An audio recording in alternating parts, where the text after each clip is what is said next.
Alors, pour ceux qui commencent par cette vidéo, à moins que vous ne sachiez déjà comment fonctionne un LBO, mieux vaut aller voir l'épisode d'avant, sinon vous allez peut-être être perdu. Pour les autres, c'est parti pour l'histoire de RJR Tabasco. RJR Nabisco est un conglomérat américain qui comptait 140 000 employés et qui a été racheté par LBO en 1988. Et si on tient compte de l'inflation, il s'agit du plus gros LBO de tous les temps.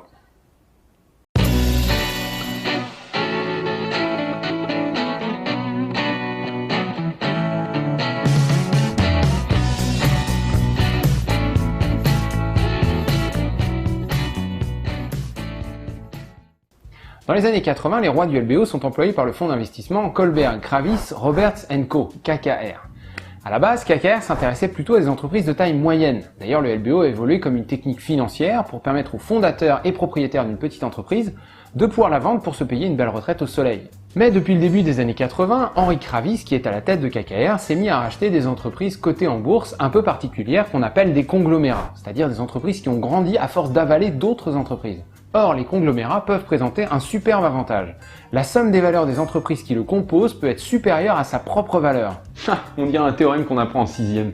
Ça veut dire que si je prends un conglomérat qui vaut 1 milliard de dollars, composé de disons 4 entreprises plus ou moins indépendantes, il y a des chances que la somme des valeurs de ces 4 entreprises soit supérieure à 1 milliard. Et comment tu sais qu'il vaut 1 milliard de dollars ton conglomérat? Alors la formule officielle c'est nombre d'actions multiplié par prix de l'action plus dette moins cash. Mais voilà, toi t'as qu'à retenir nombre d'actions multiplié par prix. Et du coup, comment est-ce que tu détermines la valeur des 4 entreprises? Là, pour le coup, il faut faire une analyse beaucoup plus poussée. Observer la valeur des entreprises concurrentes, vérifier les cash flows, analyser le secteur. C'est compliqué, mais c'est le boulot des analystes financiers. Bref, si tu regardes la valeur des entreprises indépendamment, il peut arriver qu'il y ait une différence significative. À ce moment-là, financièrement, ça semble intéressant de racheter le conglomérat pour ensuite le vendre morceau par morceau. Bah allez, t'es pas sérieux, ça peut pas arriver un truc pareil, tout le monde devrait le voir, ce serait beaucoup trop évident. Alors c'est pas si évident que ça, il faut quand même se taper l'analyse financière, mais c'est vrai que ces situations sont en général assez connues. La sous-évaluation persiste pour plein de raisons, dont on n'a pas trop le temps de parler, mais on pourrait presque résumer ça par le marché a ses raisons que la raison ignore.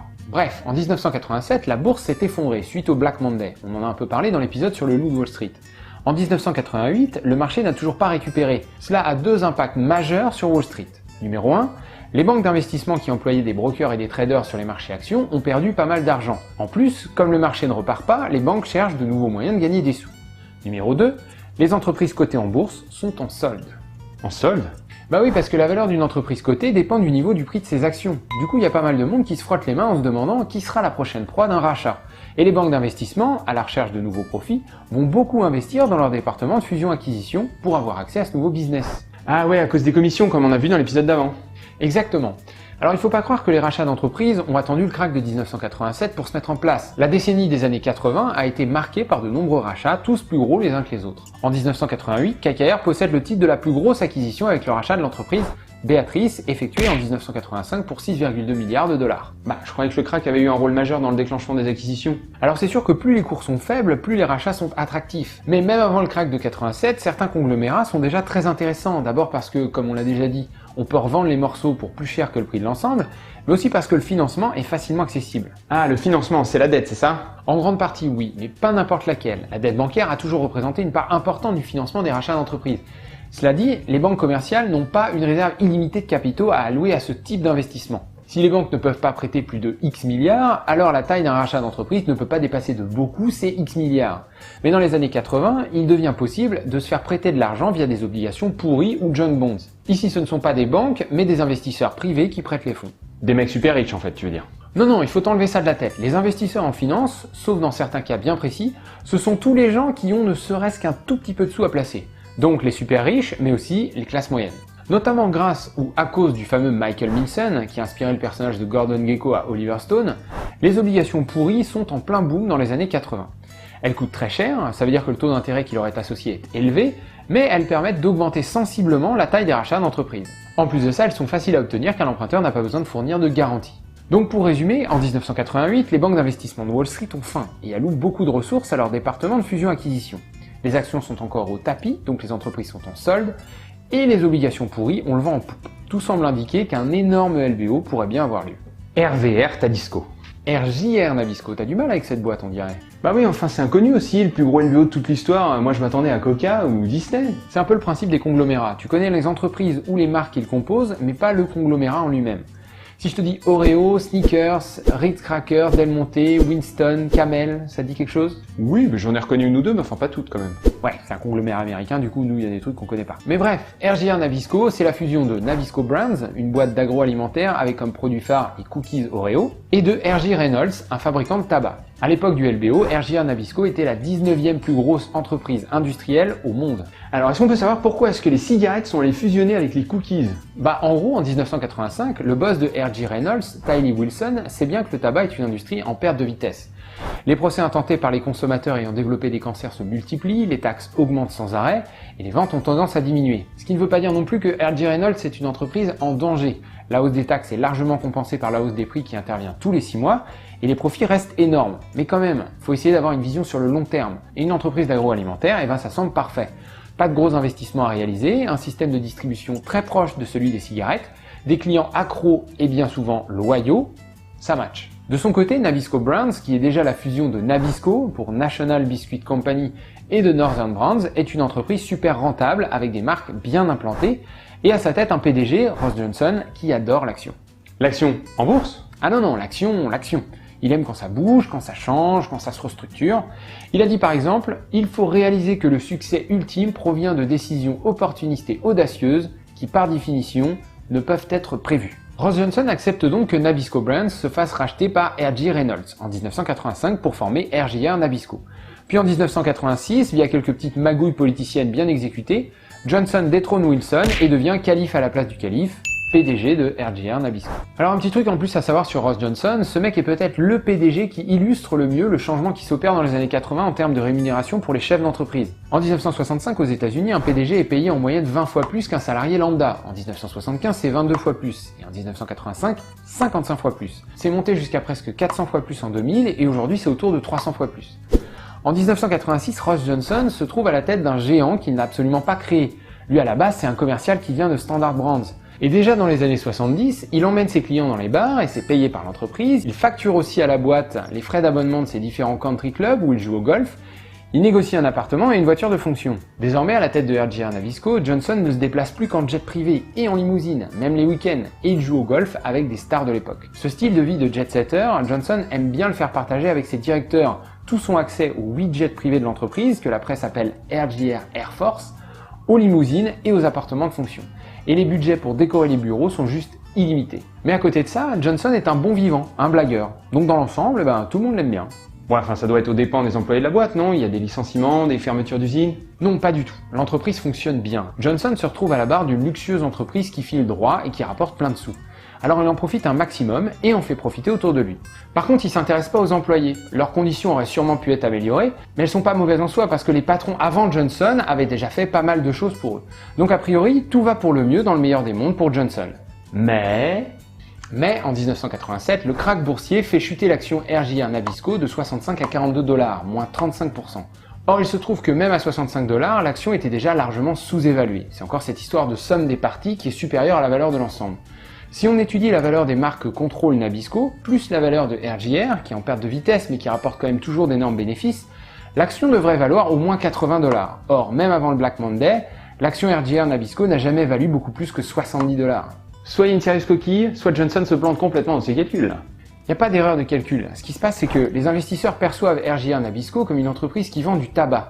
Ils ont tendance à oublier la partie agroalimentaire. Or, les entreprises de tabac ont très mauvaise presse, et personne ne veut les avoir dans leur portefeuille d'actions. Donc l'action demeure largement sous-évaluée, et ça, Johnson, il n'aime pas du tout. Ah, alors voilà, question existentielle. Dans la vidéo d'avant, on a vu que le PDG dirige l'entreprise, mais que ce sont les actionnaires qui la possèdent. Donc pourquoi est-ce que le PDG se soucierait du prix de l'action? C'est pas le problème des actionnaires? Le PDG devrait se concentrer sur les résultats de l'entreprise, non? Alors plusieurs choses. Premièrement, le PDG d'une entreprise peut se voir distribuer des actions ou des stock options, ce qui permet de sensibiliser au mouvement de marché. Mais cette pratique s'est développée plutôt dans les années 90, donc ça ne concerne pas Johnson. Et puis deuxièmement, les actionnaires, représentés par le conseil d'administration, peuvent choisir de virer le PDG. Donc si le conseil n'est pas content à cause du prix de l'action, le PDG, il ferait bien d'essayer de faire quelque chose. En l'occurrence, le prix d'action dans notre exemple, c'est pas du tout important pour les actionnaires. De quoi? Je m'explique. Les actionnaires d'une entreprise comme RJR Nabisco, c'est-à-dire une énorme boîte qui gagne beaucoup de sous, cherchent davantage à s'enrichir au travers de la participation au profit, c'est-à-dire aux dividendes, plutôt qu'à la hausse du prix de l'action. En gros, les actionnaires savent bien que RJR Nabisco n'est pas une start-up, elle va pas révolutionner le marché des cookies, c'est pas une entreprise en pleine croissance. Par contre, c'est une entreprise stable, qui marche bien, qui crache un max de profit, donc les actionnaires s'attendent plutôt à des dividendes stables et élevés, et pas à une hausse de l'action. T'es en train de me dire que les actionnaires s'en foutent que leur action soit à 40 alors qu'elle vaut beaucoup plus? Exactement, peu importe que ça vaille 40, 60 ou 80, de toute façon les actionnaires n'ont a priori pas d'intérêt à vendre. Pour eux ce qui compte, ce sont les dividendes. Mais alors pourquoi Johnson s'intéresse à l'action? Une action trop basse, ça veut dire une entreprise en solde pour un acheteur potentiel. Mais comme on vient de le dire, si les actionnaires s'intéressent aux dividendes et pas au prix de l'action, a priori, il doit rien se passer. Donc en fait, la motivation réelle de Johnson est assez floue. Peut-être une question d'amour-propre. Il pense que le prix de l'action reflète sa performance en tant que PDG. Certains pensent que c'est parce qu'il adore les challenges et que c'était devenu sa nouvelle lubie. En tout cas, en 1988, Johnson est obsédé par le cours de l'action qui ne dépasse pas vraiment les 50 $. Il veut créer de la valeur pour les actionnaires. Alors, quoi faire? Il tente de se lancer dans l'acquisition d'une entreprise d'agroalimentaire qui viendrait renforcer le business de Nabisco, mais la cible idéale ne se présente pas vraiment. Il a aussi pensé à une démarche administrative qui consiste à diviser son action en deux actions distinctes, une action RJR d'un côté, qui serait pas chère parce que c'est la partie tabac, et une action Nabisco qui battrait tous les records. Mais ça nécessite une montagne de paperasserie et ça le décourage. Sans déconner? Si, véridique. Alors il y a une troisième solution, c'est un LBO. Utiliser un peu de capital et beaucoup de dettes pour racheter l'entreprise aux actionnaires à un prix qui témoigne de sa vraie valeur. Johnson en a déjà beaucoup entendu parler, c'est la mode à Wall Street en ce moment. Henry Kravis l'a d'ailleurs déjà approché pour lui proposer une opération de ce genre, et de nombreux banquiers d'affaires l'appellent quotidiennement à ce sujet. Mais Johnson ne veut pas en entendre parler. Stop, je te suis plus. Un LBO pour racheter la boîte aux actionnaires? Je crois qu'il s'intéressait qu'aux dividendes. Et puis pourquoi Kravis irait voir Johnson pour lui parler du LBO? C'est pas lui le propriétaire de la boîte, faut aller voir le conseil d'administration, non? Effectivement, les actionnaires ne semblent pas soucier du fait que l'action soit sous-évaluée. Personne ne bronche. Et effectivement, une proposition de rachat par LBO ne devrait sûrement pas les intéresser. Mais après tout, qui ne tente rien n'a rien. Donc Johnson n'écarte pas l'idée, ou en tout cas, pas pour cette raison. Ensuite, pour Kravis, racheter une entreprise aussi énorme que RJR Nabisco pourrait être le coup d'éclat de sa carrière. Ça représenterait le plus gros deal de toute l'histoire du LBO. Mais si ça marche, une fois l'entreprise rachetée, il faudra bien quelqu'un pour la faire tourner, quelqu'un qui connaît les ficelles, qui sait où faire des économies et qui connaît les bonnes personnes. Ce quelqu'un, c'est évidemment Ross Johnson. Donc pour Kravis, il semble impossible de racheter RJR Nabisco à moins que Johnson ne soit partant pour rester PDG. Voilà pourquoi c'est lui qu'il faut aller voir en premier. Ok, mais alors pourquoi est-ce que Johnson ne veut pas de LBO? Parce que qui dit LBO dit dette, une énorme quantité de dette. Une quantité de dette tellement élevée que même les profits actuels de RJR Nabisco ne suffiraient peut-être pas à rembourser. Et s'il fallait faire des économies? Et s'il fallait arrêter les balades en jet, les limousines, les parties de golf aux frais de la boîte? Pour Johnson, il n'est pas question de modifier son train de vie. Alors à ce moment-là, il a une dernière carte en main pour renchérir le prix de ses précieuses actions. Une nouvelle cigarette sans fumée qui pourrait devenir la première cigarette propre, sans risque pour la santé. Ça s'appelle les cigarettes premières. Ça devait pas être si révolutionnaire que ça, j'en ai jamais entendu parler. Normal, ça a fait un flop monumental. Elles avaient un goût de merde et sentaient le paix. Tu déconnes là? Ah non, je blague pas. Hein. Si la cigarette était allumée avec une allumette, le soufre de l'allumette réagissait avec le carbone du filtre et ça sentait le paix. D'où l'échec évident. Donc les premières ne sauveront pas l'action et Johnson est désormais dans une impasse. Plutôt que d'écouter ses amis qui lui disent que l'action n'a que peu d'importance, il va quand même se mettre à explorer l'idée du LBO. Mais pas avec Henry Kravis. Il va aller voir un de ses amis, le PDG d'American Express, James Robinson. À cette époque, American Express possède une banque d'investissement, Shearson Lehman, qui deviendra en 1994 Lehman Brothers. Et pourquoi pas aller voir Kravis? C'est lui qui lui avait proposé l'idée du LBO. Et puis je croyais que KKR était les rois dans le domaine. Johnson ne veut pas d'un LBO à la Kravis. Dans un LBO classique, le fonds d'investissement qui rachète l'entreprise contrôle l'entreprise. Si Kravis rachetait RJR Nabisco, il deviendrait possesseur de presque 100% des actions de la boîte, ce qui lui donnerait le contrôle total du conseil d'administration, donc le contrôle de la boîte. Il pourrait choisir l'équipe de management et mettre fin à tous leurs avantages. Johnson a une autre idée de LBO en tête. Il veut avoir un droit de veto sur toutes les décisions du conseil d'administration. Rien ne doit pouvoir être décidé sans son accord. Tu veux dire que Johnson pourrait mettre un veto sur son propre licenciement? Exactement, et ça lui donnerait un pouvoir énorme sur la future entreprise, bien plus grand que celui qu'il possède actuellement. Johnson veut aussi se voir attribuer des actions de RJR Nabisco, 20% pour être exact. Il appelle ça l'accord pour le management et il précise pas vraiment à qui cet accord s'adresse. Il en bénéficiera, ça c'est certain, mais il laisse entendre que 6 autres directeurs toucheront une partie du butin. Butin qui est estimé à 2 milliards de dollars. Qu'on soit bien clair, ce que Johnson demande, c'est que quelqu'un prenne le risque financier en s'endettant un max de racheter 100% des actions de RJR Nabisco, puis que ce quelqu'un donne gratuitement à lui et à ses directeurs 20% des actions, et enfin que ce quelqu'un abandonne tout espoir de faire quoi que ce soit qui ne serait pas approuvé au préalable par ses soins. Autant Kravis a besoin de Johnson pour diriger l'entreprise après le rachat, autant il est certain qu'il n'acceptera jamais ces termes. Donc Johnson préfère aller voir son pote de chez American Express. À ce moment-là, Shearson Lehman, c'est pas vraiment une banque qui sait faire du LBO. Alors attends un instant, dans ma petite tête, il y a un fonds d'investissement qui rachète une entreprise et des banques d'investissement qui aident au financement. Alors pourquoi est-ce que Johnson va voir une banque? Il a besoin d'un fonds d'investissement plutôt, non? Je vais pas réussir à t'embrouiller, hein. Ok, Shearson Lehman a monté un fonds d'investissement au sein même de la banque. Donc Shearson serait à la fois conseiller du LBO, ce qui rapporterait des millions en commission, et investisseur, ce qui rapporterait aussi des millions en commission. Ça veut dire que chez Shearson Lehman, on est vachement motivé par la perspective d'un LBO. Tellement motivé qu'on est prêt à accepter toutes les conditions de Johnson. On a donc une alliance Shearson Lehman, Johnson et ses directeurs qui s'apprêtent à faire une offre de rachat. La suite, c'est un peu de finance et pas mal de stratégie. D'abord, il faut se mettre d'accord sur un prix. On rachète RJA Nabisco à combien par action? L'action vaut aux alentours de 50 $, et pour que les actionnaires mordent à l'appât, il faut leur proposer un truc en or. Or, cette action, elle a jamais valu plus de 71 $, même avant 1987. Donc 75, ça semble parfait. Ça valorise la boîte à 17,6 milliards de dollars, et pour rappel, le plus gros LBO de l'époque n'était que de 6,2 milliards. Ensuite, il faut sécuriser un financement, contacter les banques commerciales et commencer à obtenir leur accord sur le papier quant à la mise en place d'un prêt géant. Et commencer à réfléchir à l'émission des obligations pourries. Une fois que le financement est sécurisé, il faut aller voir le conseil d'administration de l'entreprise et poser sur la table l'offre de rachat avec style. Le conseil d'administration va immédiatement publier un communiqué disant qu'ils étudient une offre de rachat par LBO. Les concurrents qui voudraient éventuellement proposer une contre-offre disposeront de quelques jours pour le faire, mais la sécurisation d'un financement aussi énorme en si peu de temps les bloquera et donc la team Johnson gagnera la partie. Sauf que ça va absolument pas se passer comme ça. Ah non? Non. Johnson ne veut surtout pas que qui que ce soit commence à travailler sur quoi que ce soit tant que le conseil d'administration n'a pas été mis au courant. Parce que si au niveau de l'étape 2, quelqu'un ébruite quoi que ce soit et que ça arrive aux oreilles du conseil, alors que le deal n'est pas 100% ficelé, ça risque de chauffer pour les fesses de la team Johnson. En plus, Johnson sait que le conseil d'administration n'aime pas les surprises. Pour info, c'est à cause d'une erreur similaire que son prédécesseur, Wilson, s'est fait remercier. Bon alors c'est quoi l'alternative? L'étape numéro 1 ne change pas. Par contre, la numéro 2 devient en parler au conseil d'administration. Et puis en numéro 3, c'est faire la course avec tous les autres concurrents pour mettre en place un financement en espérant être les plus rapides. Et en espérant que le conseil d'administration soit d'accord pour vendre la boîte, non? S'ils tiennent trop à leurs dividendes, ils vendront pas. Alors c'est vrai, mais en fait le conseil se laisse assez facilement convaincre par l'idée d'un LBO. En fait, la perspective de plein de sous tout de suite semble l'emporter sur celle de plein de sous petit à petit sur une longue période. À ce moment-là, la team Johnson est toujours super confiante. Après tout, même si quelqu'un pouvait trouver le financement aussi rapidement qu'eux, qui serait assez fou pour proposer une offre sans avoir le management dans la poche? Impossible de faire une offre raisonnable sans l'expertise des directeurs contrôlés par Johnson. Oui, mais Kravis. Et ouais, Kravis va pas s'arrêter à ce petit détail. D'abord, il estime, et beaucoup d'autres personnes arriveront à cette conclusion, que la team Johnson est en train de littéralement voler l'entreprise aux actionnaires. Selon lui, RJA Nabisco vaut beaucoup plus que 75 $ par action. Et par ailleurs, c'est aussi une question de réputation. C'est lui le roi du LBO. Il est complètement inenvisageable qu'il ne fasse pas partie de ce deal historique.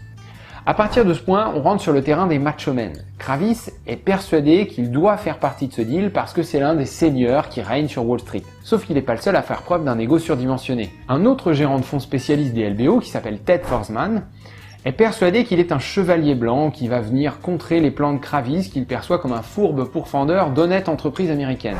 Le responsable du LBO de chez Shearman pense lui qu'il mérite les lauriers de ce LBO géant. Et puis il y a des tas d'autres responsables, managers, directeurs et autres analystes de différentes banques d'investissement qui estiment qu'ils ont des couilles suffisamment imposantes pour faire partie du deal du siècle. Alors il y aura de nombreux rebondissements dans cette affaire. KKR tentera de négocier avec la team Johnson pour partager le deal. Forsman fera la même chose. De nombreuses autres banques d'investissement feront leur entrée dans la partie. Mais au final, il y aura toujours un blocage. Le chef de chez Salomon Brothers ne peut pas sentir les gars de chez Drexel. Forsman ne veut pas entendre parler de Kravis. Kravis ne supporte pas le chef de chez Shearson. C'est uniquement des histoires de gossip, de petites querelles personnelles sans importance du niveau d'un « oui mais il a pas voulu me prêter ses billes à la récré alors je boude ». Il y a également pas mal d'avidité. Partager le deal, ça veut dire partager les commissions. Et ça, personne ne veut réellement en entendre parler. Et finalement, il y a cette histoire d'accord pour le management. Que ce soit Kravis ou Forsman, aucun d'entre eux n'arrivera jamais à se résoudre à donner à Johnson tout ce qu'il demande. Bref, aucun compromis ne sera jamais trouvé. Alors il se passe quoi? Déjà, peu de temps après l'offre de la team Johnson, à 75 $ l'action, Kravis surenchérit à 90 $. Ce qui la fout un peu mal pour Johnson, ça valorise la boîte à 21,6 milliards de dollars. Du coup, le conseil d'administration a un peu l'impression que Johnson s'est foutu de sa gueule. La team Forstmann abandonne assez vite parce que la mise est déjà trop élevée. Ensuite, Johnson relance à 92 et KKR contre-attaque à 94. Finalement, ça monte à 100, 106, 112 et pour finir, 109. 109, c'est plus petit que 112 par contre. Et pourtant, c'est bien la dernière offre de Kravis pour contrer celle de Johnson à 112 $. En fait, il faut savoir que toutes ces offres sont composées de deux choses. Une partie cash, donc des vrais sous, et une partie relou avec des preferred shares et des types de dettes un peu compliqués. La partie relou peut se lire comme un machin qui n'est pas encore du cash, mais qui devrait bientôt avoir de la valeur.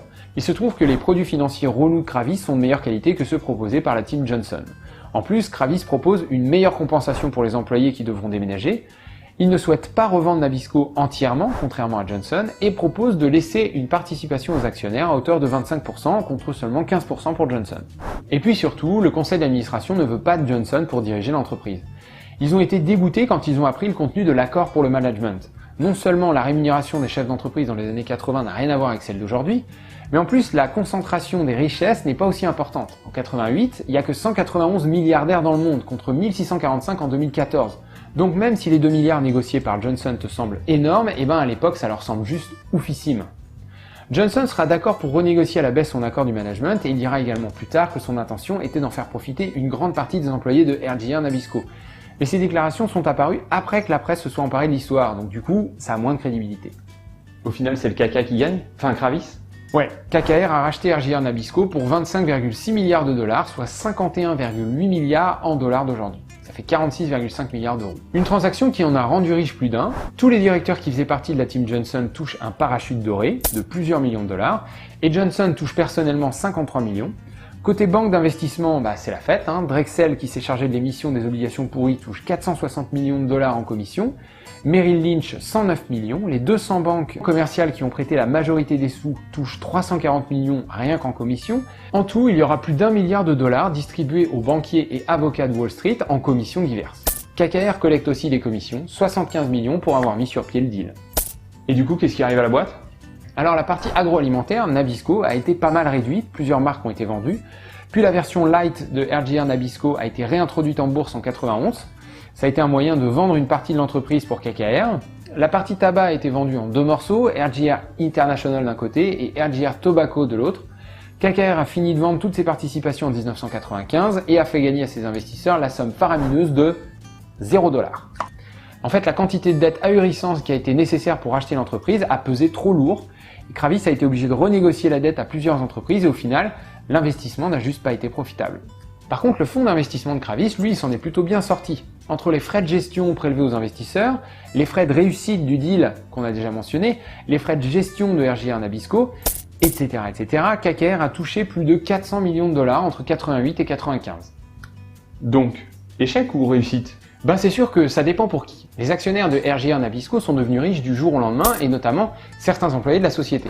En fait, bien avant RJR Nabisco, les employés de RJ Reynolds s'étaient vus distribuer des actions en guise de participation au profit de l'entreprise, une pratique assez novatrice à l'époque. Ces actions se sont transmises de génération en génération avec pour consigne de ne surtout pas les vendre. Après le LBO, ces actionnaires, bien souvent toujours employés par la division tabac de RJR Nabisco, ont été forcés de vendre, ce qui leur a rapporté un maximum d'argent. On les a appelés les reluctant millionnaires, les millionnaires réticents. Ils sont devenus riches malgré eux, ils avaient toujours pas envie de vendre. Alors j'ai pas trouvé beaucoup de choses sur d'éventuels licenciements suite au LBO, il semble que d'une manière générale les 140 000 employés aient conservé leur travail, même s'il a sûrement fallu pour certains déménager ou s'adapter aux méthodes de travail d'un nouvel acquéreur.